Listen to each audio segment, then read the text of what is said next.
you please confirm you're able to both watch me as well as see me as well as hear me? Someone, can you just unmute and confirm?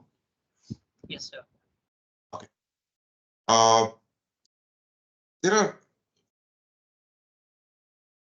I think it was day before yesterday. Yeah. Day before yesterday, there was this big article on Australia. The fact that Australia has now introduced genuine GST, genuine student test, which is a revision of the visa process for Australia for a student who is going for higher education there. Now, if you have read the article, you will realize the fact that Australian government has now become very selective in terms of giving out the visas. They are now scrutinizing academic standing as well as the financial standing to a larger degree. Their objective, as has been mentioned by the Prime Minister of Australia, is to limit the number of immigrants coming through the student route. A big development that took place yesterday was from Canada. Yesterday, Canadian government introduced a bill which is going to now limit the number of students who can enter Canada. Bottom line is every country now is in the process of tightening the screw. They will not do away with students coming inside simply because students who are coming for higher education are a fantastic source of revenue for them. But fact of the matter is that with unemployment and other issues like in Canada, housing issue, every country is now taking some stance whereby it is saying, if you are good, I'll allow you in, but if you are not, then I will not. Now, this is something which President Trump during his presidency also wanted to introduce. President Biden supported that introduction. So bottom line is whoever will win elections, the tightening of screw as far as the entry is concerned into the US has already started happening. So the bottom line is that we need to understand our real battle is commencing now. It is not just about getting admission. That part is the easier part. The reason I say it's the easier part is for two important characteristics. One, we have a control in that. This another reason is because by strategy, because we are applying to multiple colleges and then choosing the best among the ones which have given us admission, we know therefore that admission is not the challenge. I'm sure there are a few of you who probably have not yet received admission, but it's only a matter of time. The real battle is acceptance by the visa officer to issue you the visa. This is not the only battle. You will face one more battle that comes later when you are immigrating into the US. But that is a battle for another day. And that is a battle you will be invited to fight only if you win this battle. And this battle is getting the visa slot and the visa rather. So what are the challenges that we have?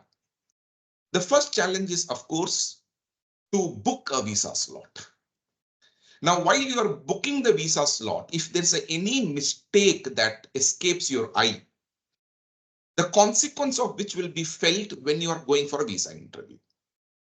So today's session, we are going to be focusing, we are going to go step by step in explaining what needs to be done.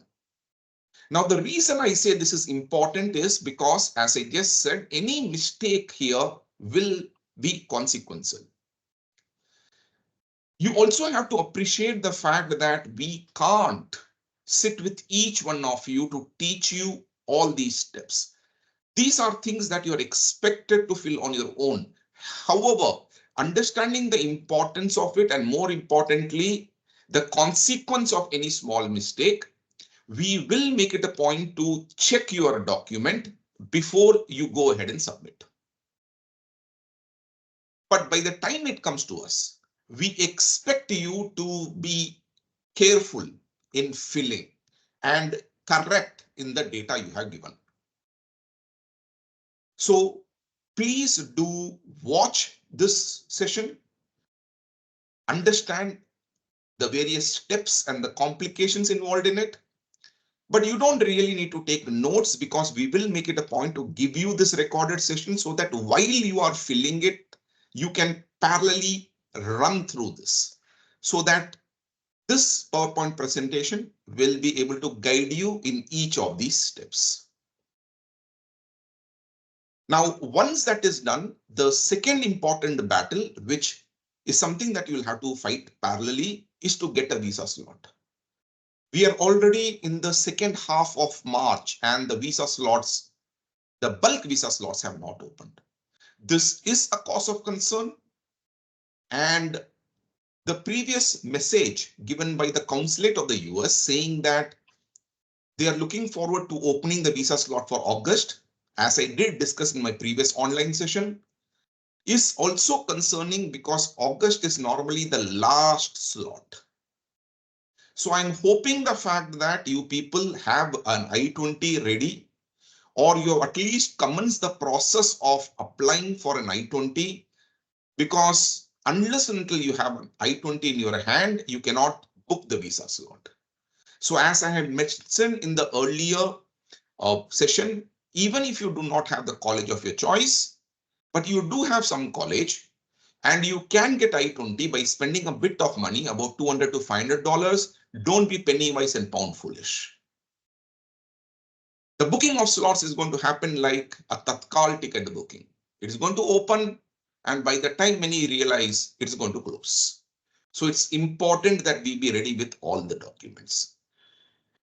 Now let's get into the detailing of the steps. I'm going to be asking my colleague, Miss Lakshmi, to take over this. She will be running through the processes, and then we'll open the floor for any discussion that you might have.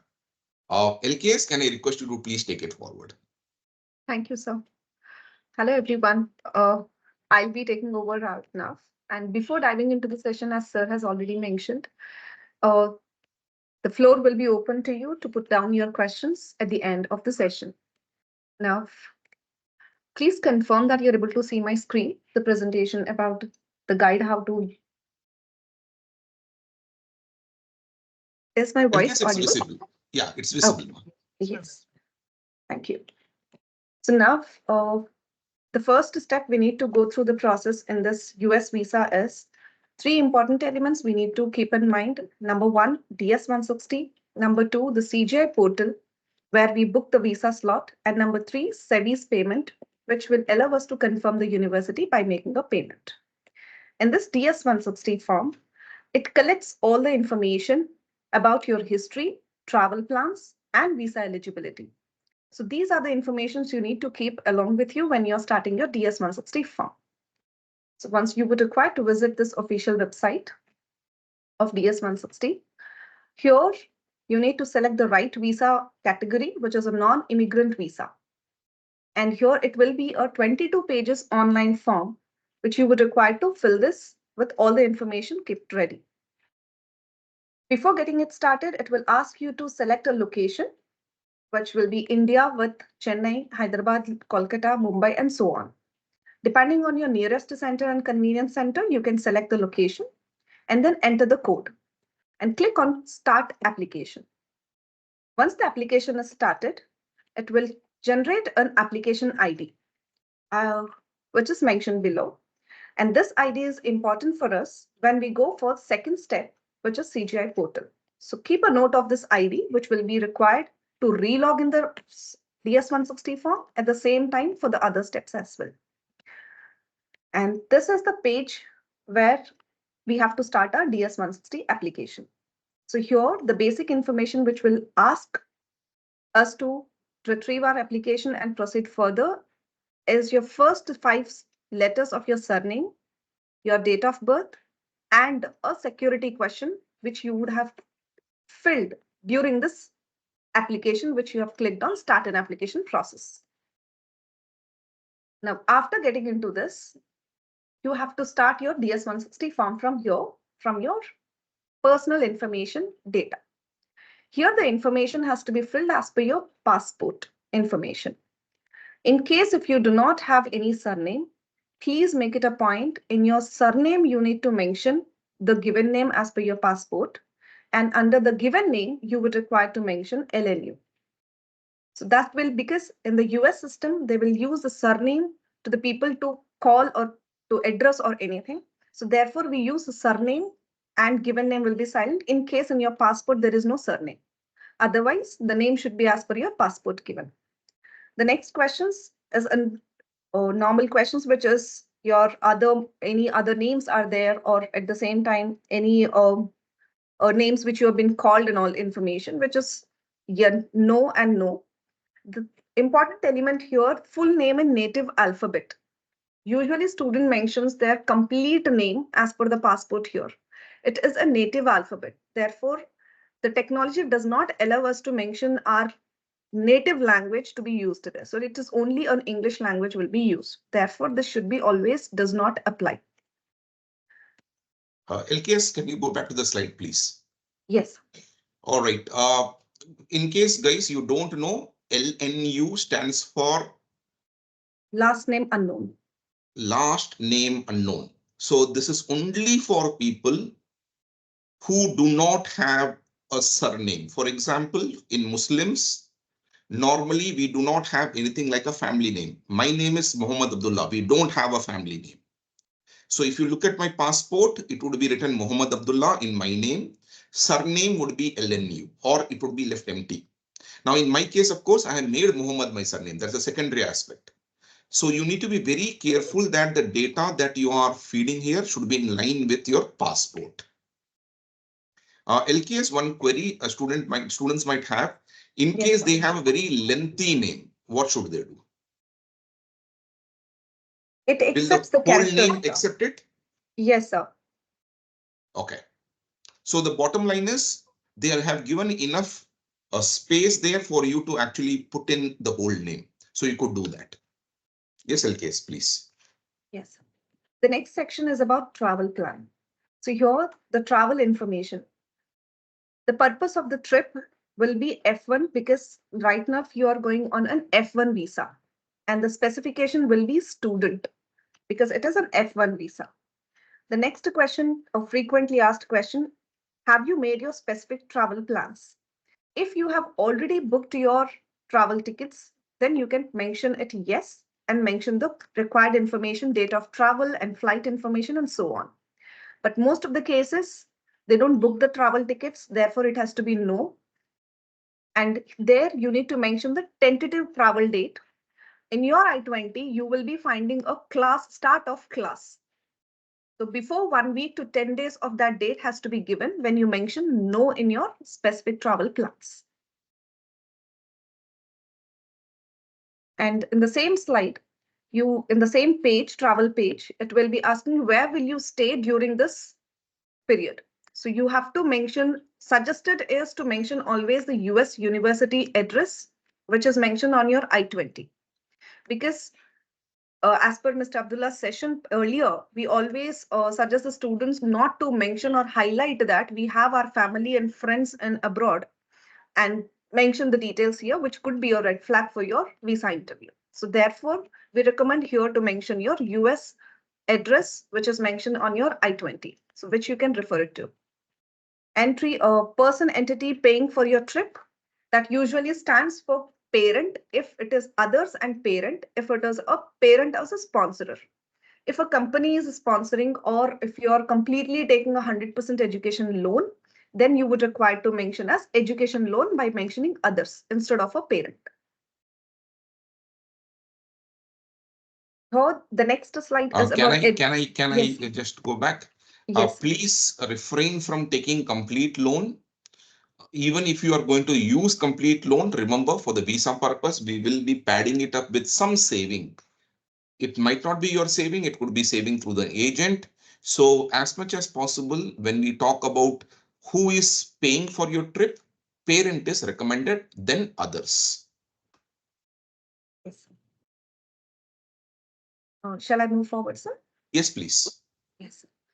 The next information is about address information and contact details. Here in address, you have home address and you will also be able to see a mailing address. Here, most of the students have a query that in my passport, the address is different and currently I'm staying, which is different. Mailing address should be your current address and your home address could be your passport address. So therefore, mailing address should be your present address wherever you stay, if it is different with your passport. And here the same page, you will be able to find the contact number. Primary contact number is always a student, and we recommend to mention the secondary contact number also, the parent contact number, which is suggested to add it up. And third thing is email ID. Email ID is to be mentioned. The last 5 years, whatever email IDs you have used, it has actually been asked to enter all the information. Usually students mention only one Gmail which they have created for their own purpose. But one more email you need to make sure to be added, which you have created for your applications purpose as well. So there will be by default 2 email IDs you people would be mentioning here in this email address box. So the first email address will be your application email which has been used. And have you used another email address last 5 years? It should be yes and mention the second email ID. And the third is about social media. If you're interested to provide your information here, whatever the pages you have, whatever the platform access you have, you can keep adding them by add another and mention the details here. The next is US contact. US point of contact information is there are two types of students who will mention that who have their relatives in USA, they wish to mention here. And there will be students who have first time going to USA, they should always mention the university information here.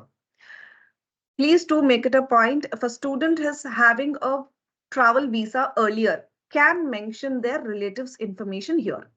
Else, it should always be a university information only as per your I-20. The contact person name will be mentioned on your I-20. The organization name should be your university address. Relationship with you will be a school official and so on at the address. In the same page, it would ask for email ID and contact number as well when you're selecting school official. Please refer to your emails which you're receiving from the university and take the graduate department email and put that across. So that will be the email. There is no specific email you need to search it for. People who have visited earlier Yes.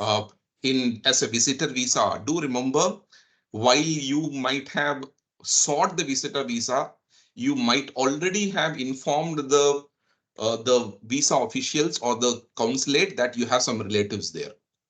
So that is now already in record. Because it's already in record, you can go ahead and mention them. But of course, we need to be prepared for the questions to be asked during the visa slot. But if you have gone to the US or you have never gone to the US and they are not aware of any of your relatives there, then you do not need to disclose that, except if they are your own siblings or parents. Beyond that, try to hide as much as possible. So you, as Ms. Lakshmi said, you will be basically talking about the point of contact will be the college rather than any of your relatives. LKS, please. Yes. The next element is family information. Here, your father complete name and your mother complete name should match as per the passport you have. And the date of birth you can mention as per their Aadhaar card or PAN card, whatever the identity proof you have. Please don't mention any random information here. Followed by here, there will be one more question, which I think the screenshot. Do you have any relatives in US?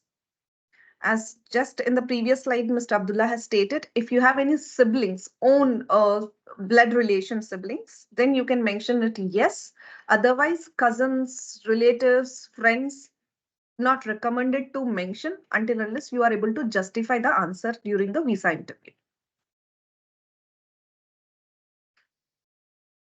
The next is about present work, education, or training information.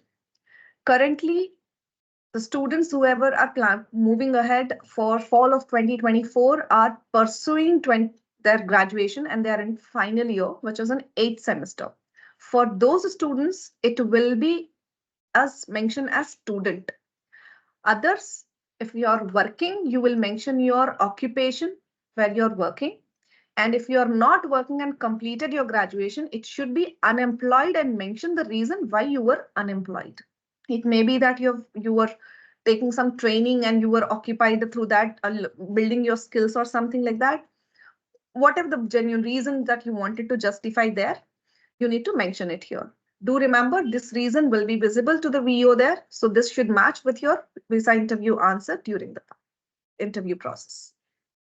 The next is about bottom line. If I were to reiterate what Ms. LKS has just mentioned, there could be few of you who have a break, who have done nothing. In that condition, please use the word unemployed.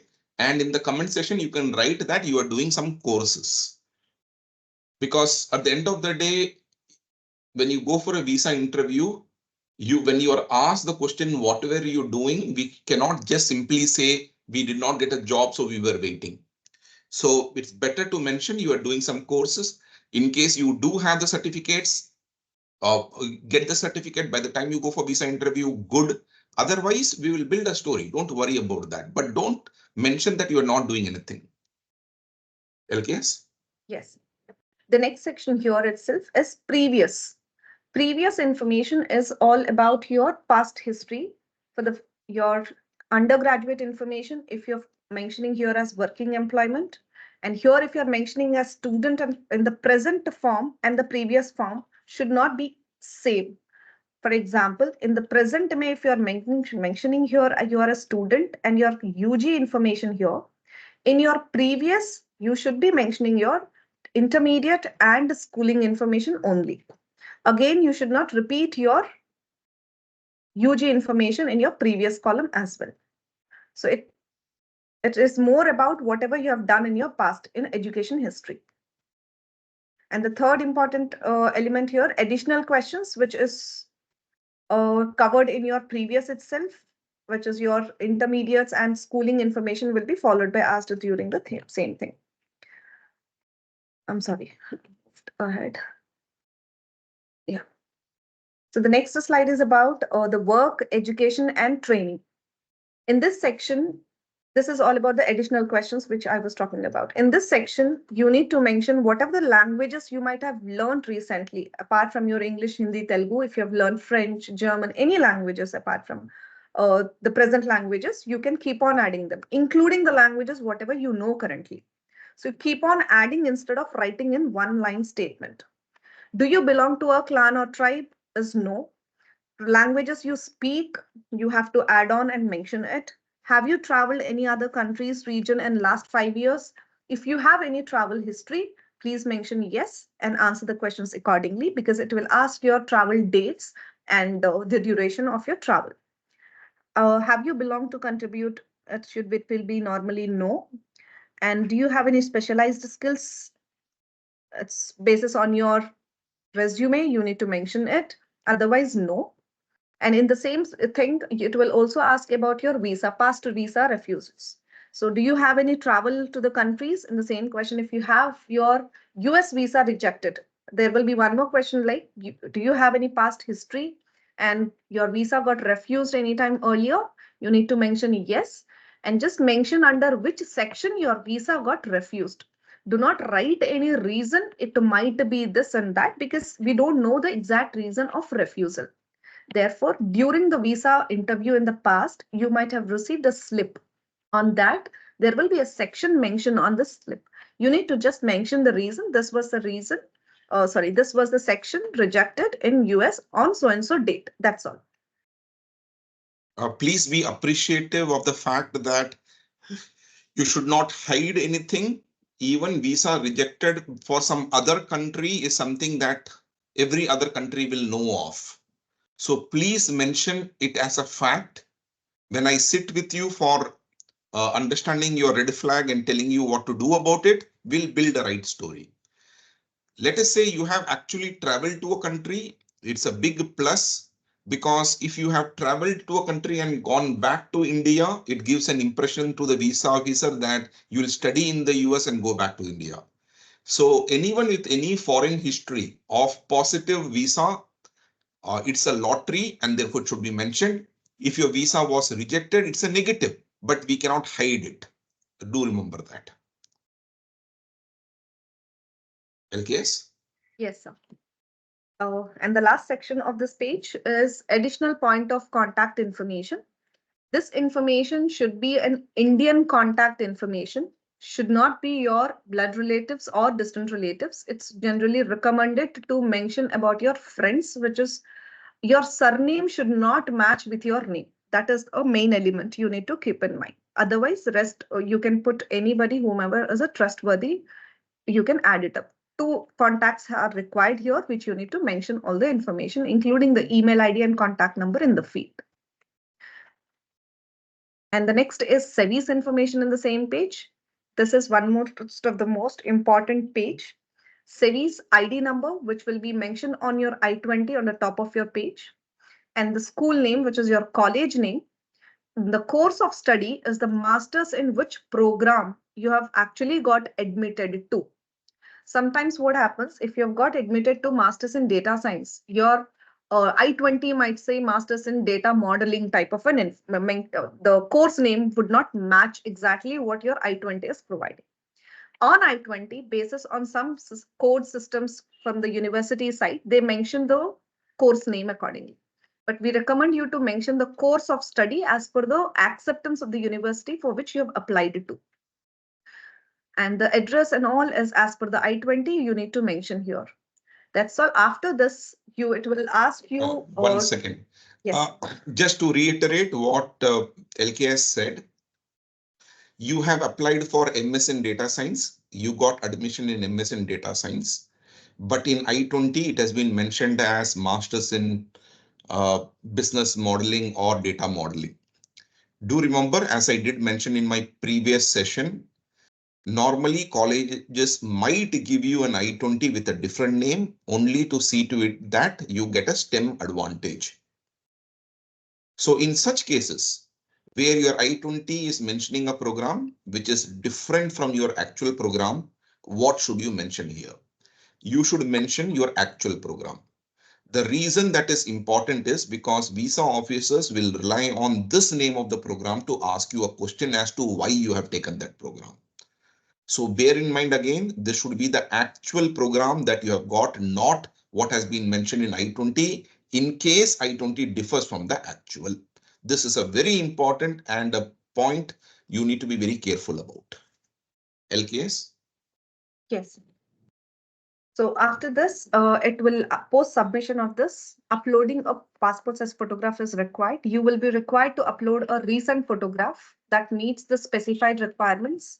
Make sure the photograph meets the size, format, and other guidelines provided on the website.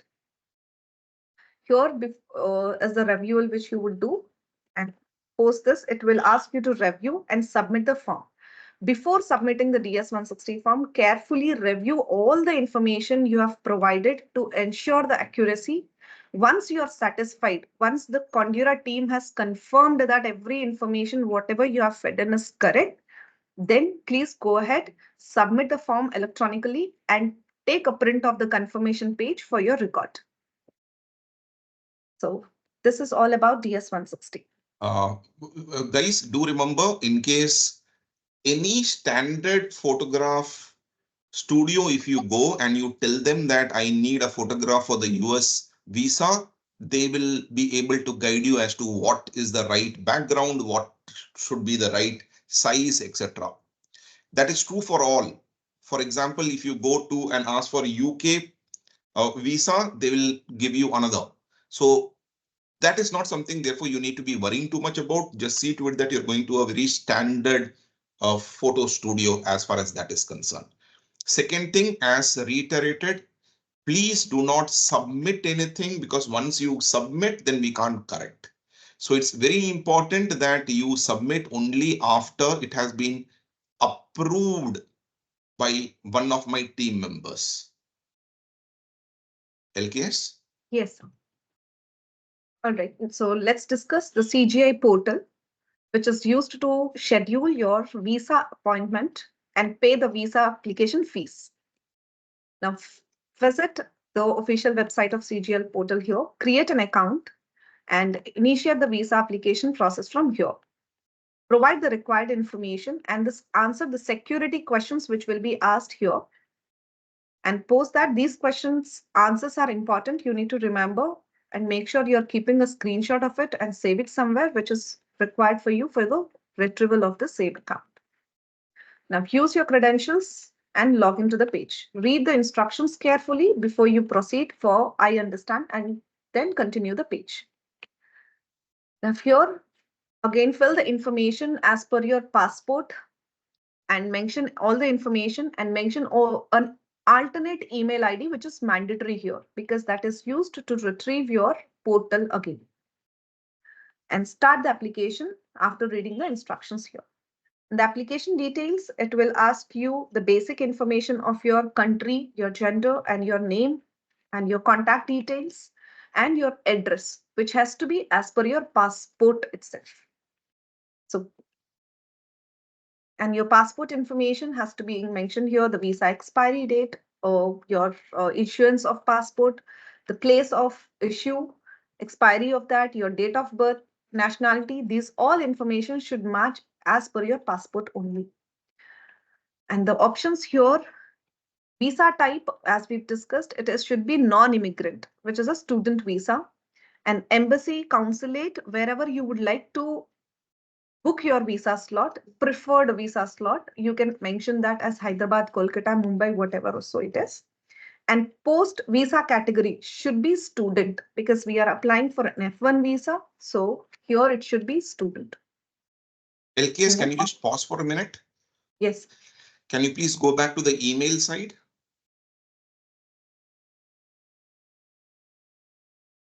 Okay, now LKS, this is a question for you. What do you normally recommend when you are giving an alternate email ID? Yes, sir. In the previous one, in DS 160, a student has written his email ID. He has also written the email ID through which applications have gone. Yes, sir. Now here, which one are you recommending as the primary email and which one are you recommending as the backup one? Is it that both of them should be personal because they should be able to retrieve it? It's a choice from a student front. However, we would recommend to use the email which was used for his application as a primary and the secondary as his personal email ID, which he is created for. Okay. Now, students however, be aware of it that whatever email ID you're writing as an alternate should also find the place in DS 160. It should not so happen that there they have asked for all the email IDs. You are not mentioned one there. However, suddenly it's appearing here. All right. So there we recommended that you mention the one for application, one your personal ID. In case here you want to use both IDs as your own personal ID, then in the DS 160, please see to it that you're mentioning 3 IDs, the 2 personal one and the one from where all the applications have gone. This is one. LKS, can you go forward? I have a second query. Yes, sir. Now in DS 160 also they would have you had mentioned about the need for them to fix a place like Hyderabad, Chennai, etc. Yes, sir. Now here when they are writing the name of the consulate, should it be matching with the one earlier or can it be different? It could be different, sir, because while booking the visa slot, again, it will ask for the availability of slots basis on the location. It will get changed.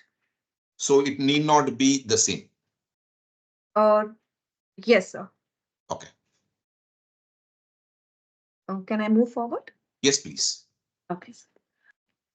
So we have discussed about post visa category, then visa priority is English, and here we would require to select the tag is F1 and proceed for next.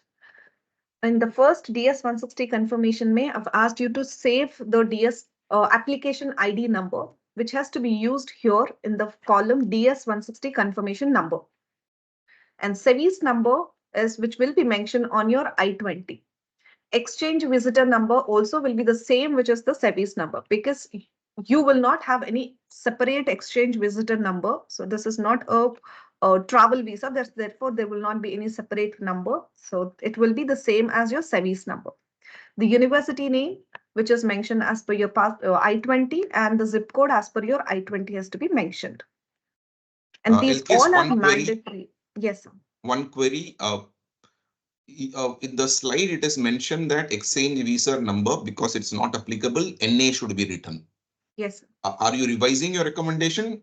Should it be NA or should it be the same as SEVIS number? Suggested NA if we are not aware. SEVIS number. Yeah, because exchange visitor number is not applicable for such Not students. So applicable. NA. All right. True enough. Do bear in mind, all of you, you are writing the SEVIS from an I-20. Do remember, you can change the college later. All right. So that provision is still there. So don't worry too much about that. Yes, LKS. Yes, sir. Now, this is an interview waiver. Earlier, there was an interview waiver for the students. This bracket question, which is there except B1 and B2, was not there. Therefore, there was an interview waiver for the students. Now, the students who have B2 visa, which is a travel visa, these students are now not eligible for interview waiver. So therefore, it has to be no, even we have a B1, B2 visa. If you still have any other visa like H4 visa or any other visas like F2 visa, dependent visa, or anything earlier in the past, you can still mention yes to get your interview waived off.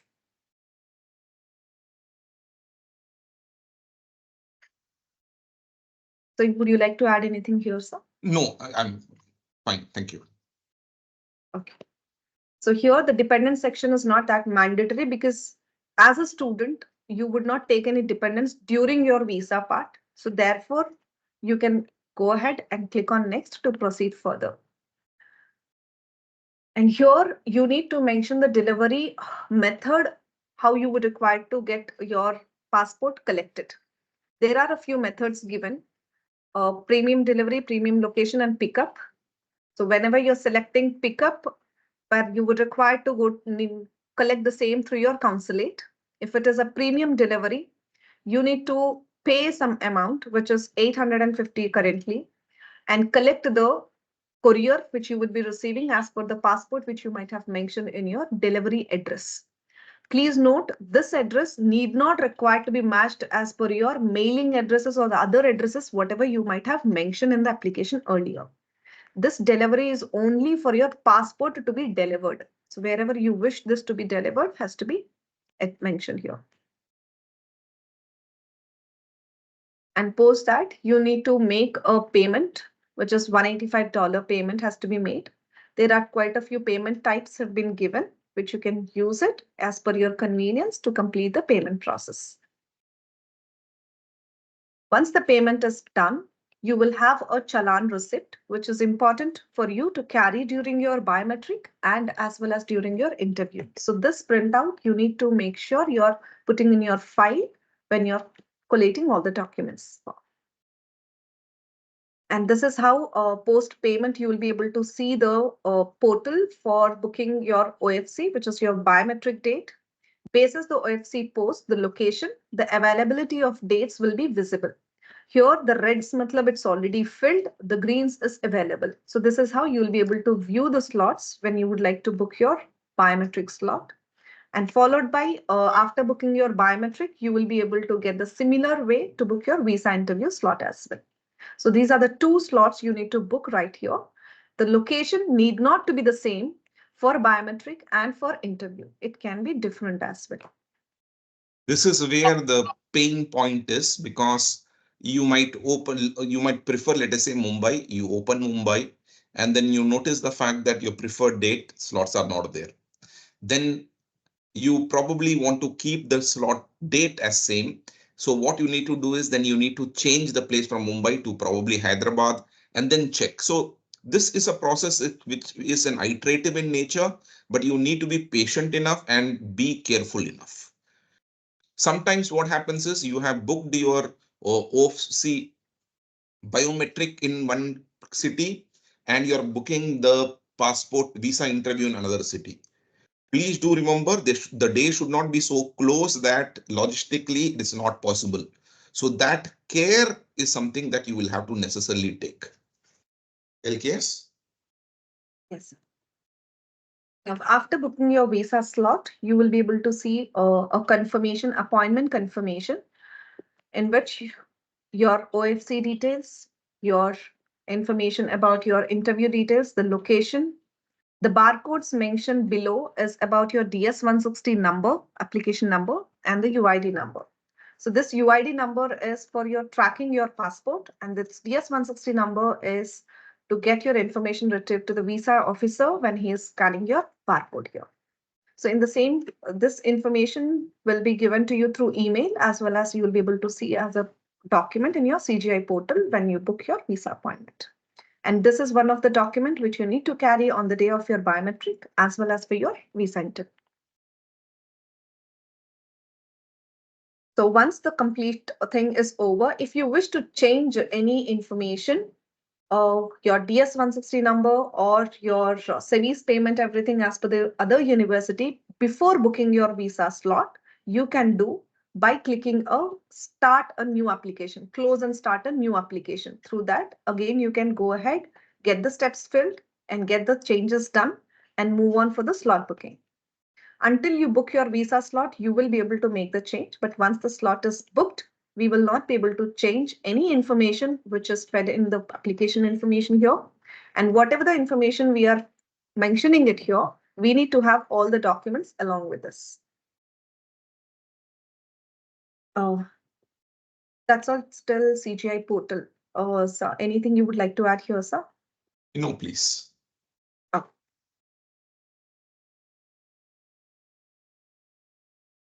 Now, let's discuss about the SEVIS payment process. Generating the SEVIS payment receipt.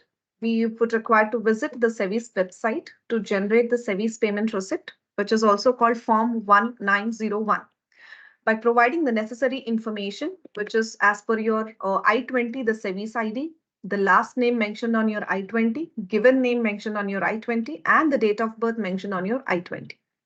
Before you move forward and do this, we usually suggest the students to check the status of I-20, the 1901 form, the SEVIS form. If in case you have made any past payments, you can first check what is the status of it. And if it is invalid, then you can move ahead with the new payment and get this all information filled to proceed for the payment part. All right, background is once you have made a SEVIS payment, that payment is valid for 12 months. LKS, please correct me, it's 12 months, right? Yes, sir, you're right. It is valid for 12 months. So let us say you made a payment for the spring of 24, and then you decided for some reason to defer it for the fall of 24. And during this interim, you got admission in some other college. You can actually use the previous SEVIS payment for this time's booking as well. That is what Miss LKS is saying, where check the status. Now, LKS, I do have one query, however. Yes. I applied for SEVIS. I paid the SEVIS for the spring of 24, and my visa was rejected. Since then, I have subsequently taken an admission. I got admission another college. Now I wish to apply for that college. Can I use the same SEVIS or it's not valid anymore? Within 1 year, we can change the SEVIS transfer can be done, sir. Need not to pay again the $350. Even if visa rejection has taken place? Yes, sir. All right, this is a fantastic news, especially for people who are already demotivated by the visa rejection. Please do bear that in mind. LKS, please take it forward.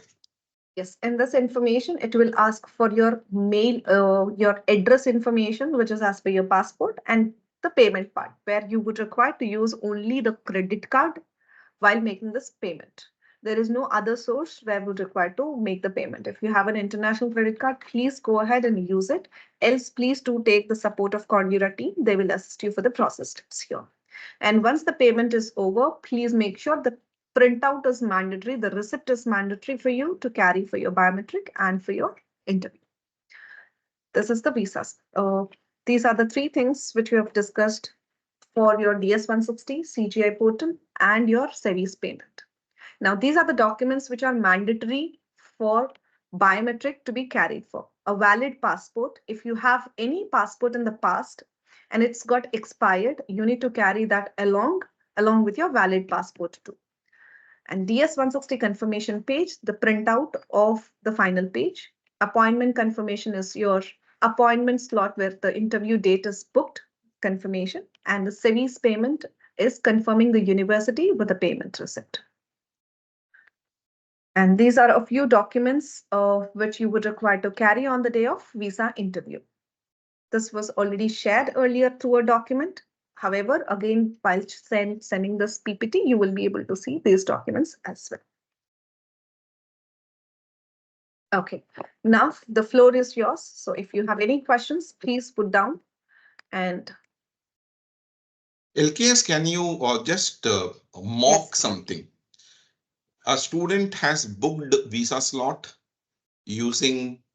student has booked the visa slot for a given college, and Okay. now he wishes to change the thing for another college. Now, meanwhile, he has done all that you have asked him to do. So where should the change be done? The student booked the visa slot. He has booked the visa slot using one college. Let us say we are Okay. talking about University of Arizona. He has booked the visa slot. Oh. But his goal was, let us say, Arizona State University. And subsequently, he got the admission in Arizona State University. He now wants to attend the visa interview for Arizona State University. Okay. In this case, I think the student might have by then submitted the DS-160 for Yes. University of Arizona. In such cases, he has to carry the existing DS-160 confirmation page, and he also has to fill a new DS-160 for the college where he wished to proceed with, which is Arizona State University, with all the information, and get that new DS-160 also submitted. And both the DS-160 has to be carried. And on the day of biometric, he has to produce both the DS-160 confirmations and highlight it to the officer there that this is the DS-160 which he would like to use, and the SEVIS payment of the new DS-160 has to be produced. Therefore, they will verify the existing thing and the present information, and they'll keep a stamp and signature on the new DS-160 things, which will be accepted then by the visa officer during the interview. Okay, I'm therefore going to repeat. What you have therefore said is, today in your presentation, you had three steps. One was DS-160, second was CGI portal, the other was SEVIS payment. Now, if I'm changing my college, first I need to create a DS-160 for the new college, in this case, Arizona State University. Subsequently, I need to make that change in the SEVIS. Yes. So there's no change in CGI portal. It is only the change in SEVIS where I'm updating the details of ASU. Yes, because by then the CGI portal has already been submitted. Yes. And the most important thing you are mentioning is that when we are going for the interview, I need to carry the DS-160 of both the previous college and the main college. Yes. Okay. In case if a student is failing to carry the existing DS-160 confirmation, the biometric will get cancelled. So he has to reschedule his slot. Okay, sweethearts, this is a very important thing because one of the student actually has gone through it. He bloody managed to get a slot, but took it too light. He did not take the previous college's DS-160 and his visa slot last week. When he went there, he was told that nothing can happen. So now he's again hunting for the visa slot. So please remember, you need to understand all the rules and we need to adhere to the rules. There's one more very important thing that you need to understand. In case you are changing any college, DS-160 from one college to another college, please make it a point to first get in touch with me. The reason is visa officers will know of both the colleges. So question that we need to be prepared for is why this change from this college to that college. So we need to be sure that we can build the story. So please make it a point anytime you are changing the college from one to another. You first discuss with me so that we can brainstorm a story. Be sure that it's a convincing story before we can bring about that change. Guys, any other questions you have? Anything else? You can unmute and ask, or you can type in the question. LKS, there's a question for you. Yes, sir. If we started to book the visa slot with the earlier university for spring 2024, and then now if we are going for another university for fall 24, like you said, then we need to choose, close, and start the new application. Yes, in case if you have not booked the interview date yet, yes, it has to be corrected in the CGI portal by clicking on choose, close, and start new application, and change the university name, SEVIS ID, every information in your CGI payment. And but did not submitted the earlier DS-160 form, which got expired. Yes, this is important to change your DS-160 name immediately and get your information updated in your CGI portal if your slot is not booked yet. LKS, there's one more question that there. Shall we submit our DS-160 form if we haven't finalized our college? Oh, I missed the previous question. Shall we submit? Yes. I would recommend you to submit the DS-160 form once your CGI payment is over. The reason why, the DS-160 is valid for only 30 days. Post that, it will get expired. And we don't know when the visa slots will get open. It may take 30 days or 40 days or so on. Therefore, the information which is mentioned in your CGI portal should 100% match during your biometric. Therefore, if you have done with the payment, we would generally recommend you to submit your DS-160 and keep the confirmation page with you. If required, we can anyway create a new DS-160 form and present it during the biometric date. In case if we do not submit the DS-160 and go ahead and book the visa slot, the DS-160 will get expired and it will not be retrieved to get that submitted. And that will cause for a visa, your biometric rejection. Your biometric could be cancelled. So therefore, your DS-160 is suggested to be submitted once your CGI payment is completed post verification. So LKS, what you have said is that in case your college is still not finalized, Correct. In spite of all that, we can go ahead with the procedure as long as we have an I-20. And once you have done your booking of the visa slot, and therefore you are sure as to when the visa slot date is, then you have said that DS-160 can be submitted. Yes.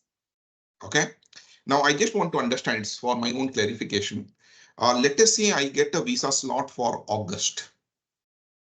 Right. Why I'm booking for August? Because I want to wait for the college of my choice to revert with its decision. Hmm. Now you said that DS-160 is valid only for 30 days. Now my visa interview is on August. And I have already blocked the date. Can I now submit DS-160 in the month of April first week? Yes, the DS-160 is valid for 30 days. There's a statement for unsubmitted DS-160s. Once the DS-160 is submitted, it is valid throughout. All There right. is So no validity. what is being mentioned is that the risk of unsubmitted DS-160 is only the loss of information that you have done. You have to repeat the process again. Yes. Yes, sir. Oh.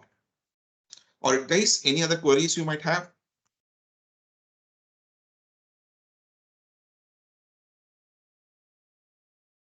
Okay. All right.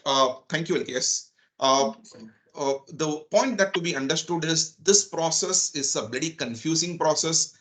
My memory has always been my greatest weakness, and quite often I get confused. I rely heavily on LKS to guide me as well. and she will be working very closely with you. She will be your mentor. She will be the expert in this area. Now, having said that, there are certain rules which I'm going to be defining. The next many months are going to be quite stressful for you. It's going to be equally stressful for my team. So the rule is very simple. You will not be getting back to us for small issues which are being discussed in sessions like this or could have been asked by you as a doubt. We are going to, if you were to ask for anything, we are going to revert to you saying that please watch the online session that has been given. Now, there are going to be times when, for example, whatever happens, you're not going to watch, you need help. Please come back to us. We will provide you with our visa services too, but we are going to really charge you for that shit. All right. Bottom line, this is something you can do on your own. We will be there keeping an eye on you. We will be there helping you solve problems that you will come across, but we will surely not be Narayana, Chaitanya, and Medha. Mistakes have huge consequences. A small mistake of not carrying that DS-160, both the DS-160, cost a student a visa slot. How big is that? Let's try to understand. He, number one, spent money to block this visa slot because he had used an agent. That money has to be repaid now to get another visa slot. But the second problem, visa slots are not there. So for all I know, he just tore his lottery ticket, which he was holding in his hand. Simple mistake, expensive mistake nevertheless. So bottom line, you want to take our services for filling all these forms, you are welcome. We will invite you here. We will have an expert sit next to you, guide you step to step and see to it that the completion takes place. And then we charge you 5,000 bucks for that. Alternatively, you look at this video, have the doubts clarified whenever I take online sessions, do your work. We will be there checking it up so that the mistakes are not creeping in and not going out, but it's complimentary. Why? Because you have put in your effort and we are in love with that. So this is going to be quite critical as I go forward. I'm going to be conducting sessions on visa interviews. I'm also planning to have few workshops on public speaking done probably this month or next. The reason is many of you will find the visa interview quite stressful. So the only way to learn how to face the stress is by putting on yourself that stress. So there is some idea that is floating in my mind. Probably early April, we will have 1 or 2 sessions on public speaking, where I will be basically guiding you on how to become a public speaker. Because your visa interview, you are a bloody public speaker. You are going to stand, they are going to be sitting, they are going to be asking questions, you're going to be answering. And it's going to be very stressful. All right, so let's put in the best fight because failure is not an option. Ladies and gentlemen, thank you so much. Ms. LKS, thank you so much for the guidance. In case you have any query, don't hesitate pinging us up. For whatever I might say here, we go that extra mile to see to it that you get that support. But sweethearts, you're not a kid anymore. You're going to go to a country which is going to demand you to be independent. And I really hope that I'm able to see that independence and a degree of seriousness right now itself. Otherwise, by learning by making a mistake there is not a right learning. Ladies and gentlemen, thank you so much. Thank you, sir.